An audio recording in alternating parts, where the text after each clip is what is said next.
موسیقی کے رسیالے ہوتے ہیں نا, موسیقی سننے کے عادی لوگ ہوتے ہیں. لوگ مولویوں پہ اور دیندار لوگوں پہ کہتے ہیں یار یہ میوزک نہیں سنتے, ان کو سکون کیسے ملتا ہے, کیسی بورنگ لائف ہے. میں نے بہت دفعہ ایک واقعہ سنا ہے. ہماری ایک کزن تھی, اب ہماری کزنیں بھی بیان سن رہی ہوتی ہیں, بہت پرانا واقعہ ہے, اس کو سمجھ میں نہیں آئے گا کہ اس کی بات ہو رہی ہے. تو تھوڑا سا ان کا لائف اسٹائل ذرا لگژری تھا, تھوڑا سا ماڈرن قسم کے. تو ہمارے گھر میں آئی تو میری جو ہمارے گھر کی خواتین ہیں ان سے کہہ رہی کیسا بورنگ تم لوگ کی زندگی ہے, ایکچولی کیسی بورنگ زندگی, نہ کوئی مووی دیکھ رہا ہے یہاں پہ, نہ کوئی میوزک چل رہا ہے, وہ آرام سے ہمارا تو جوائنٹ فیملی تھی پہلے, بہت پرانی بات ہے. تو والد صاحب گھر میں آتے تھے, سب بہن بھائی اکٹھے بیٹھ کے کھانا کھاتے تھے, اور سب شادی, زیادہ تر ہم بھائی ہمارے شادی شدہ تھے تو سب پردہ بھی کرتی تھی بھابیاں. تو وہ صبح اٹھے, نماز پڑھی, اسکول چلے گئے یا اپنے جو بھی کام, یعنی کوئی انٹرٹینمنٹ کی جو کوئی گھروں میں جیسے چیزیں ہوتی ہیں نا, ویڈیو گیم کھیل رہے ہیں, صحیح ہے نا, یا فلمیں دیکھ رہے ہیں, ڈرامے دیکھ رہے ہیں, یہ سب چیزیں نہیں تھی. شادی بھی ابھی کوئی ڈانس ناچ گانا, بھائی شادی بھی ایسے ہی آرام سے. میری شادی ایسے ہوئی تھی کہ مجھے رشتہ آیا تو ہم نے کہا ٹھیک ہے بھائی اوکے کر دیا. تو وہ لوگ پنڈی میں تھے, تو جب اوکے کر دیا تو پنڈی میں تھے, ٹھیک ہے نا, تو اب شادی کیسے ہوگی, ٹھیک ہے نا, وہ تو پنڈی میں تھے تو شادی کیسے ہوگی. تو اتنا تکلف تو کرنا پڑا کہ مجھے پنڈی جانا. تو میری والدہ چلے گئی پنڈی میرے ساتھ, اور میرے بھائی بہاولپور میں تھے, بھائی اور بھابھی وہ بہاولپور سے ہی پہنچ گئے وہاں پہ. میں والدہ کے ساتھ پنڈی پہنچ گیا. وہیں مسجد میں کسی مولانا صاحب نے نکاح پڑھایا, ہم جہاز سے واپس آ گئے کراچی. میں, میری والدہ اور ہماری اہلیہ واپس آ گئے. یہ ہو گئی شادی ہماری. کوئی پٹاخہ بھی جو شبرات کا ہوتا ہے نا وہ بھی نہیں پھوٹا. اچھا, جب شادی ہو گئے واپس آ گئے تو میں جمعرات کو بیان کیا کرتا تھا اپنی مسجد میں. تو وہ جمعرات کو میں پھر ناغا ہو گیا, کیونکہ میں شادی میں, اپنی شادی میں گیا ہوا تھا. میں, میرے کئی بیانات ناغے اپنی شادی کی وجہ سے ہوئے ہیں. لوگوں کے تو ناغے ہوتے ہیں نا, آج حضرت صاحب فلاں کی شادی میں گئے ہوئے ہیں. ہمارے جو ناغے ہوتے ہیں وہ اپنی شادی میں گیا ہوا ہوتا ہوں میں, بہت دفعہ ایسا ہوا ہے. تو میں اس دفعہ بھی اپنی شادی میں گیا ہوا تھا. تو وہ میری پہلی شادی تھی. تو میں جب واپس آیا ہوں تو اب کچھ لوگوں نے پوچھا مفتی صاحب کل آپ تھے نہیں جمعرات میں, ہم آئے بیان تھے نہیں. میں نے کہا میری شادی تھی. تو کہہ رہے پرسوں تو آپ ادھر ہی گھوم رہے تھے. یہ کیا ہو گیا, پرسوں تو آپ ادھر ہی گھوم رہے تھے. تو میں نے کہا کیا, کہاں گھومتا پھر میں, آپ بتاؤ. جس کی شادی ہونے والی ہوتی ہے اس کو کہاں گھومنا چاہیے, کیا کرے یار. کہہ رہے کچھ بھی نہیں یار, تو بس ایسے ہی گئے ہو گئی ہماری. تو اب بتاؤ کوئی انٹرٹینمنٹ لائف میں کچھ ہوا, کچھ بھی نہیں یار. یہ کس قسم کی شادی ہے یار. لیکن اس قسم کی شادی کئی دفعہ ہو سکتی ہے. حقیقت بتا دوں آپ کو میں, یہ جو انٹرٹینمنٹ ہے نا یہ ان لوگوں کو مہیا نہیں ہے جو اس قسم کی شادی نہیں کرتے. ایک دفعہ میں تو دھوم دھڑکا, پٹاخے, دولے آ رہے ہیں جناب, اس کے گلے میں ہار ڈالے جا رہے ہیں اور لفافے آ رہے ہیں اس کے, سارا ولیمے کا خرچہ ہم نے. پھر میں نے ولیمہ کیا وہ بھی سادگی سے کیا. ولیمے میں ہم نے لفافوں پر پہلے پابندی لگا دی, کسی کو لفافہ لانے کی اجازت نہیں, اپنے خرچے پہ کریں گے ہم جو بھی ہوگا. وہ سادگی سے کیا, وہ بھی کوئی زیادہ دھوم دھڑکا نہیں تھا. تو وہ ولیمہ آپ ہال میں بھی کر سکتے ہو, غلط نہیں, اللہ نے آپ کو پیسہ دیا تو آپ ذرا اچھے طریقے سے کر لو. تو اب کیا ہوا کہ جب لوگ آئے ہیں تو وہ بھی حیران ہو رہے ہیں یار یہ کس قسم کا حساب کتاب چل رہا ہے. تو لفافوں پر بھی ہم نے پابندی لگا دی, کوئی لفافہ لانے کی. اچھا پابندی لگاؤ تو کوئی بھی الحمدللہ لے کے بھی نہیں آیا. یعنی اس کا مطلب لوگوں کے ذہن میں پہلے سے ہوتا ہے کہ یار یہ جان چھڑاؤ لفافوں سے. تو ولیمہ میں دولہا ولیمے کے سارے پیسے کیا کر لیتا ہے, لفافوں میں ریکور ہو جاتے ہیں. تو اس پہ بڑا خوش ہوتا ہے کہ مولویوں کی شادی دیکھو کتنی سادہ سے, ایک 5 روپے بھی نہیں ملے, نہ کوئی پٹاخہ پھوٹا, نہ کوئی فائرنگ ہوئی, نہ کوئی ہلا گلا ہوا. تو ان کی زندگی میں انٹرٹینمنٹ بالکل بھی نہیں ہے. تو کسی مولوی کے پاس بیٹھو تمہیں بتائے گا بھائی سادگی میں جو فائدے ہیں وہ ان عیاشیوں میں نہیں ہے. تو جب آپ ایک شادی اس طرح سے کرو گے تو بس ایک ہی ہوگی, وہ اب دوبارہ ختم, کیونکہ اس میں اتنا برباد ہو گئے تھے نا اس میں. اور وہ 2-3 دن کی انٹرٹینمنٹ ہے, دھوم دھڑکا ہو گیا. اس میں پھر جو آگے مسائل ہوتے ہیں, پنجاب میں تو بہت ہی زیادہ ہو رہا ہے. وہ کزنیں آپس میں ناچ رہے ہیں, ڈانس کر رہی ہیں, لڑکیاں بھی لڑکے بھی بیٹھے ہوئے ہیں. دیکھو لوگ کہتے ہیں اس میں ہے کیا, کوئی خدا نخواستہ ہم کوئی غلط نیت سے تو نہیں دیکھ رہے. دیکھو ان چیزوں کے سائیڈ ایفیکٹ فوری نہیں ہوتے. میں نہیں کہہ رہا کہ جو ایسے مس گیدرنگ میں ڈانس ہوا ہے تو کوئی کسی نے جا کے کسی لڑکی کو پکڑ لیا وہاں جا کے, نا کوئی غلط کر رہا ہے اس کے ساتھ, کچھ بھی نہیں ہوتا. حیا آہستہ آہستہ ختم. حیا ختم ہونے سے پتہ ہے کیا ہوتا ہے؟ یہ جو آپ کی نئی جنریشن ہے نا، یہ اپنے بڑوں سے بدتمیز بن جاتی ہے. کیونکہ حیا آپ کو روکتی ہے باپ کے سامنے اونچی آواز سے بات کرنے سے، ماں کے سامنے اونچی آواز سے بات کرنے سے، بہن کو روکتی ہے بھائی کے سامنے تھوڑا سا ریزرو رہ کے رہے، وہ تمیز سے بات. لیکن جس بہن نے بھائی کے سامنے ڈانس کر لیا، اب آپ اس سے یہ امیدیں نہ لگاؤ کہ وہ بھائی کو رسپیکٹ دے گی، بھائی جان آپ کائنڈلی آئیے بیٹھیے. نہ وہ جب ڈانس کر لیا اس نے تو بھائی وہ کہے گی جتنی میں ہوں اتنے ہی یہاں پہ، کوئی ہم کو ایک دوسرے پر حق نہیں ہے، تمیز سے چلنا ہے چلو ورنہ شٹ اپ. ٹھیک ہے نا؟ بات آ رہی ہے سمجھ میں؟ پھر وہ جو جذبے ہیں نا، بھائی جو بہنوں کے لیے جان دے دیا کرتا، اس کو جناب اس کے لیے نچھاور کر دی اپنی زندگی، یار اس کی حفاظت کرنی ہے، اس پہ پیسہ خرچ کرنا ہے، یہ اگر بیوہ ہو گئی تو کوئی بات نہیں میرے گھر میں، یہ سب چیزیں کہیں ختم. اخپل زندگی، آپ اپنی لائف میں اپنی لائف کو انجوائے کروں گا. یہ آہستہ آہستہ یہ ہوتا ہے یہاں آ کے. ہر گناہ کے ایک زہریلے اثرات ہیں جو فوری طور پر نہیں نظر آتے.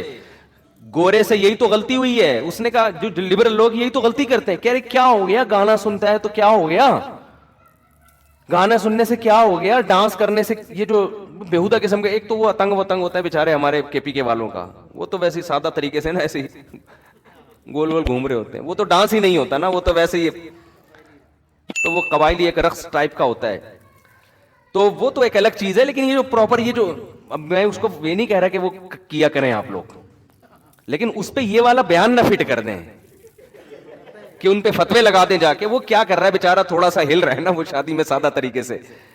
تو ہر چیز کی ایک، بھائی سگریٹ کے جو اصول ہیں وہ چرسیوں پہ تھوڑی لگیں گے. چرس الگ چیز ہے، ہیروئن، میں ہیروئن کے خلاف بیان کر رہا ہوں، آپ سگریٹ والوں کو جا کے فتوے دینا شروع کر دو تو وہ ایک الگ چیز ہے.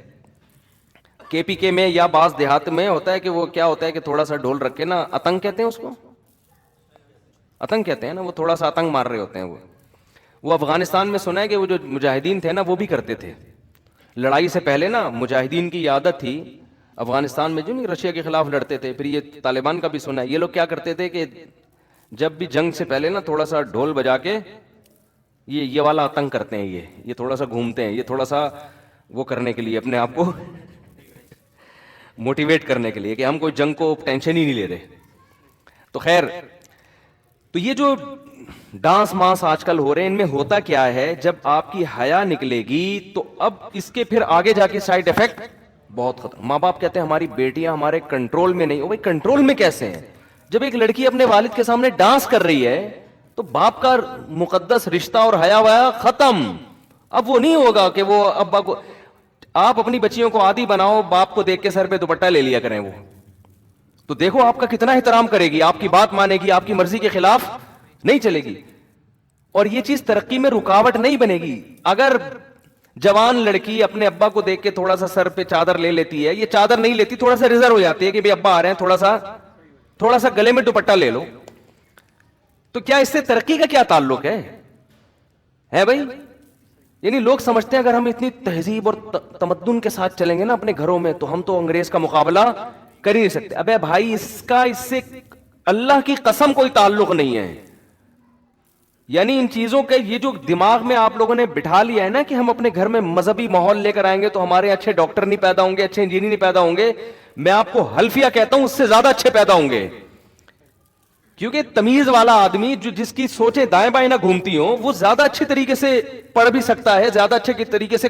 دیکھو جامعۃ الرشید جب سے آیا ہے نا عصری تعلیم میں، ہمارے طلبہ کو جامعۃ الرشید نے جب سے کہا نا کہ ڈاکٹر بھی بنو، انجینئر بھی بنو، ایم بی اے بھی کرو، بی بی اے بھی کرو، یہ ساری ڈگریاں، الحمدللہ جامعۃ الرشید کا رزلٹ دوسری یونیورسٹیوں سے آگے ہے. حالانکہ یونیورسٹیوں میں کو ایجوکیشن ہے، استاذوں کا احترام ہے، مگر اتنا نہیں جو مدرسوں میں ہے. سمجھ رہے ہیں نا؟ وہ فلمیں بھی دیکھنے جاتے ہیں. مجھے تو خود یونیورسٹی کے لڑکے بتاتے ہیں اپنی گرل فرینڈ کے ساتھ سینما گھر چلے جاتے ہیں، ان کے ابا کو پتہ ہی نہیں ہوتا، ابا سمجھ رہے ہیں کہ بچی کہاں گئی ہوئی ہے، یونیورسٹی گئی ہوئی، تو ہم تو چلے جاتے ہیں فلم بھی دیکھ کے آ جاتے ہیں. تو وہ ساری آزادی وہاں دی ہوئی ہے، کوئی تنگ ماحول نہیں ہے. جامعۃ الرشید کا ماحول کیا ہے؟ تنگ ماحول ہے. وہاں گرل فرینڈ ہے ہی نہیں، سارے اپنے جیسے لڑکے داڑھیوں والے، وہ بھی وہی نظر آئیں گے اس کو. تو کوئی انٹرٹینمنٹ کا ماحول نہیں ہے. لیکن آپ رزلٹ دیکھو، الحمدللہ رزلٹ دیکھو آپ کبھی. ابھی تو اللہ کا شکر ہے پتہ نہیں 10-12 کمیشن آفیسر نیوی میں گئے ہیں جامعۃ الرشید کے.